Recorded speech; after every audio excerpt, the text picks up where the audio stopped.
बच्चों, आज हम सीबीएसई सैम्पल पेपर का सेक्शन सी करेंगे। सेक्शन ए और बी को आप सुपर विज्ञान चैनल पे जाके देख सकते हैं। आज जो सेक्शन सी है सीबीएसई सैम्पल पेपर का, उसमें मोस्ट इम्पॉर्टेंट चीज़ क्या है कि उसमें 3 केस स्टडीज़ दे रखे होंगे। आपको 3 केस दिए हुए हैं, केस 1, केस 2 और केस 3।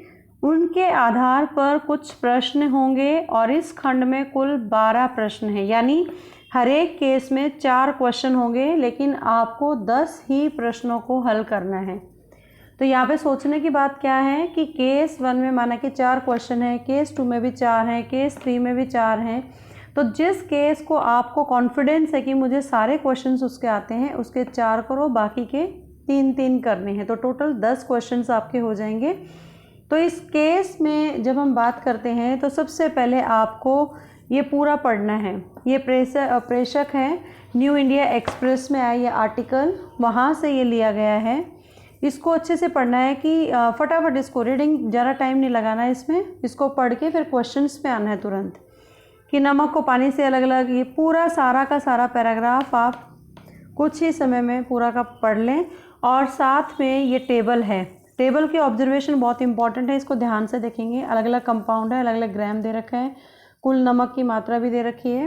तो सबसे पहला जो क्वेश्चन आता है वो है तालिका में, मतलब जो आपको तालिका दे रखी है, जो टेबल दे रखी है, इसमें कौन सा यौगिक अम्ल के साथ क्रिया करके, यानी कोई भी यौगिक अम्ल के साथ क्रिया करेगा। यौगिक कोई भी हो सकता है जिसमें कार्बन डाइऑक्साइड उत्सर्जित हो। तो यहाँ पर एक बात तो समझ में आती है कि कार्बन डाइऑक्साइड उस यौगिक में से होगी जो कार्बोनेट फॉर्म में होगी, या तो कार्बोनेट है या फिर हाइड्रोजन कार्बोनेट है। ये एक पहचान है कार्बन डाइऑक्साइड रिलीज करने के लिए। तो यहाँ पर जो यौगिक दे रखे हैं, 4 यौगिक जो दे रखे हैं, इनमें से कार्बन डाइऑक्साइड कहाँ पर है, कार्बोनेट फॉर्म में है, जो कि कैल्शियम कार्बोनेट। ये आपका करेक्ट आंसर होगा। उसके बाद आता है नेक्स्ट, हाउ मेनी ग्राम, ये समुद्र के जल के वाष्पीकरण के बाद बचे 135 ग्राम ठोस में कितने ग्राम मैग्नीशियम सल्फेट होगा। तो यहाँ पर सबसे पहले आपको तालिका में देखना है कि तालिका में टोटल 1 लीटर इसके अंदर वाष्पीकरण हुआ समुद्र में से, और 45 टोटल ग्राम इसके अंदर है। तो 135 डिवाइड बाई 45 मतलब 3 लीटर्स। तो इसका मतलब 3 से मल्टीप्लाई करेंगे। जो भी कंपाउंड इसके अंदर है, मैग्नीशियम सल्फेट है, जैसे मैग्नीशियम सल्फेट 6 ग्राम है 1 लीटर में।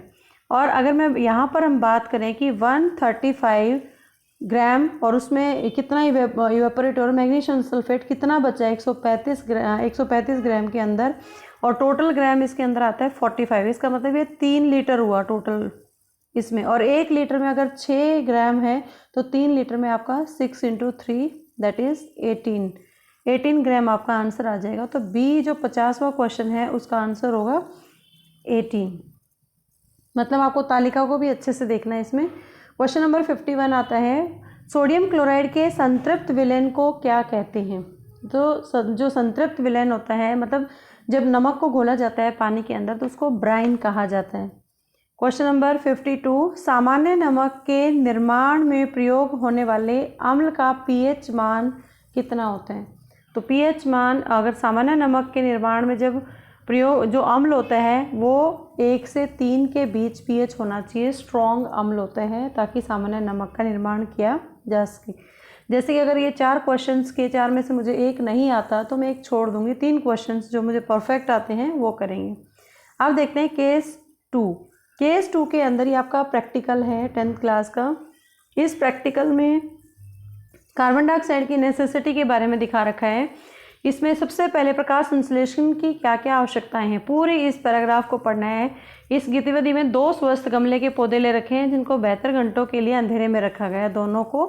फिर उसके बाद जो एक्स वाला पौधा है उसमें उसकी वॉच ग्लास में, यहाँ पे जो वॉच ग्लास है इसमें KOH रखा गया, लेकिन वाई में नहीं रखा। दोनों की व्यवस्थाएं वायुरोधी है, मतलब यहाँ सील लगा रखी है, या तो या उल्टा करके जार रखा हुआ है, ये आपको दिख ही रहा है दोनों चीज़ें। और 6 घंटे तक इनको रोशनी में रखते हैं। अब आप क्या देखोगे, जब आयोडीन की पत्तियां तोड़ लेंगे, इसकी भी पत्ती तोड़ ली, इसकी भी पत्ती तोड़ ली, तो आयोडीन का परीक्षण में आपको पहचान पता होनी चाहिए कि आयोडीन टेस्ट करते हैं तो नीला हरा, ब्लू ग्रीन, नीला हरा आपको पैच उसके अंदर दिखाई देना चाहिए। इससे पता चलता है कि क्लोरोफिल है उसके अंदर। धूप में रखने का मतलब क्या है कि प्रकाश संश्लेषण हुआ, और क्लोरोफिल की प्रेजेंस में वो स्टार्च टेस्टिंग करना चाह रहे हैं आयोडीन से। और KOH का पर्पज़ क्या होता है जार में रखने का, कि जो कार्बन डाइऑक्साइड उसको मिल थी जार के अंदर, उसको अवशोषित कर लिया KOH ने। तो पहला क्वेश्चन है 53, इस प्रायोगिक व्यवस्था का प्रयोग प्रकाश संश्लेषण के निम्नलिखित में से किन आवश्यकताओं की अनिवार्यता सिद्ध करने के लिए किया जाता है। तो ये करने के लिए किया जाता है कार्बन डाइऑक्साइड। उसके बाद आता है 54 क्वेश्चन, KOH का कार्य किसे अवशोषित करना है। तो यहाँ पर भी क्या आ जाएगा, कार्बन डाइऑक्साइड। क्वेश्चन नंबर 55, इनमें से कौन सा कथन पौधे X और Y से ली गई पत्तियों पर आयोडीन परीक्षण के लिए सही दर्शाता है। आपने देखा 2 पौधे थे, एक था X और एक था Y, जिसमें KOH था वो X वाला था। तो यहाँ पर जो Y पौधा होगा उसकी पत्ती पर नीला काला रंग प्राप्त होगा, लेकिन X की पत्ती पर कोई भी परिवर्तन नहीं होगा। तो B option is the correct option. 56 question है, उपकरण को वायुरोधी मतलब उसमें हवा ना जाए उसको बनाने के लिए निम्नलिखित में से किस चरण का पालन किया जा सकता है। एक तो आपने देखा कि जार को उल्टा करके रखा हुआ था, अगर फिर भी अगर जार में से नीचे से यहाँ से हवा जाती है तो उसको एक सील आती है, जार के तल को सील करने के लिए वैसलीन लगाना होता है। तो उसमें कौन सा ऑप्शन करेक्ट आ जाएगा, फर्स्ट और थर्ड। पौधे को कांच की प्लेट को रखना, और तीसरा है जार के तल को सील करने के लिए वैसलीन लगाना। ये C option is the correct option. उसके बाद आता है केस 3 के अंदर भी वही 4 क्वेश्चंस होंगे, उनमें से आपको जो बेस्ट आता है वो करें। नूर एक युवा छात्रा अपने विज्ञान के प्रयोजन कार्य में प्रकाश के कुछ गुणों को प्रदर्शित करता है। ये आपने देखा कि अलग अलग चैप्टर से अलग अलग केस ले रखे हैं, पहला केमिस्ट्री का था, फिर बायो का लिया, अभी फिजिक्स का ले रखा है। तो तीनों केस आने के चांसेस हैं, जैसा कि CBSE पेपर बता रहा है। तो इसने क्या कहा कि उसने बॉक्स के अंदर X रखा, जैसे कि चित्र में दिखा रखा है, और एक लेजर पॉइंटर की मदद से बनाई गई प्रकाश किरणें बॉक्स की एक तरफ के छिद्रों में भेजी गई। माना कि यहाँ पे छेद है तो यहाँ से भेजी गई, और यहाँ पर ये बाहर आ रही है, किरण 1 और किरण 2।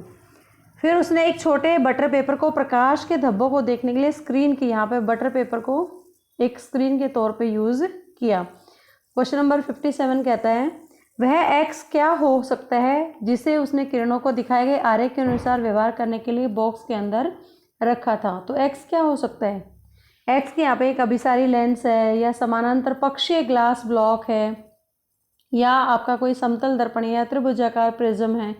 तो एक पैरेलल साइड ग्लास बॉक्स हो सकता है ये, क्योंकि अभिसारी लेंस भी नहीं है, समतल क्योंकि आर पार जाएगा, तो ये ग्लास ब्लॉक होगा। उसके बाद आता है 56वां क्वेश्चन, उसने बॉक्स के बाईं ओर दोनों किरणों के आपतन कोणों को मापा और पाया कि वह 48.60 डिग्री है। मतलब जो एंगल ऑफ इंसिडेंट है, आपतन कोण है, इसका मतलब आपतन कोण I वो कितना है, 48.60 डिग्री। बॉक्स के अंदर सामग्री X का अपवर्तनांक मतलब n वैल्यू है 1.5।